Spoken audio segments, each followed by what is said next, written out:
माशाल्लाह, मेरी बेटी बहुत प्यारी लग रही है।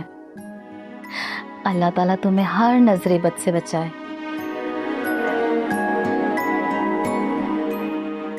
आफी बेटा, तुम खुश तो हो ना?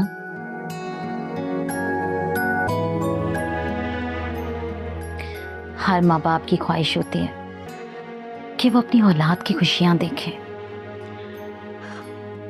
और जैसे जैसे औलाद बड़ी होती जाती है ख्वाहिश भी इसी तरह परवान चढ़ती जाती है। कितनी जल्दी वक्त गुजरता जा रहा है।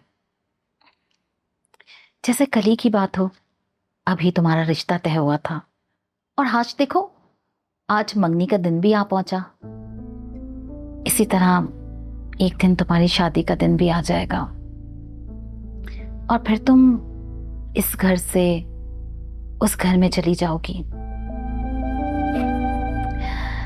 फिर मैं और तुम्हारे पापा इस घर में अकेले रह जाएंगे। आप कहें तो इस रिश्ते से मना कर दूं क्या? ना ही मंगनी होगी और ना ही शादी। कैसी बातें कर रही हो आफी? तुम और तुम्हारे बाबा ना दोनों ही एक ही नदी के दो किनारे, बल्कि ये भी कहा जा सकता है कि एक ही थाली के दो बैंगन हो तुम लोग। अम्मी, मुझे नहीं जाना आपको छोड़ के। और ये लड़कियों को ही क्यों हमेशा सेक्रीफाइस करना पड़ता है? अपने माँ बाप को छोड़ना पड़ता है, अपने घर बार को छोड़ना पड़ता है। लड़के भी तो कर सकते हैं ना, वो भी तो अपना घर बार छोड़ सकते हैं और लड़की के घर पे आके रह सकते हैं। कितनी अजीब सी बातें करती हो बेटा।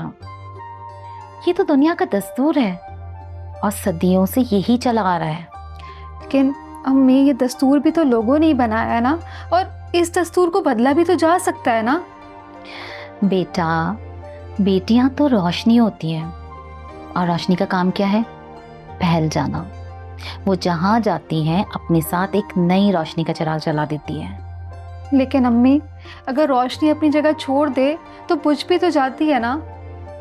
नहीं बेटा, रोशनी कभी नहीं बुझती, बल्कि रोशनी तो जहां जाती है अपना एक नया रास्ता निकालकर दूसरों की राहें मशल कर देती है। मुझे यकीन है कि तुम उस घर में अपने प्यार की रोशनी ऐसे फैलाओगे कि जिससे तुम्हारी जिंदगी जगमगा उठेगी। हमेशा खुश रहो मेरी बच्ची, मेरी दुआएं हमेशा तुम्हारे साथ हैं।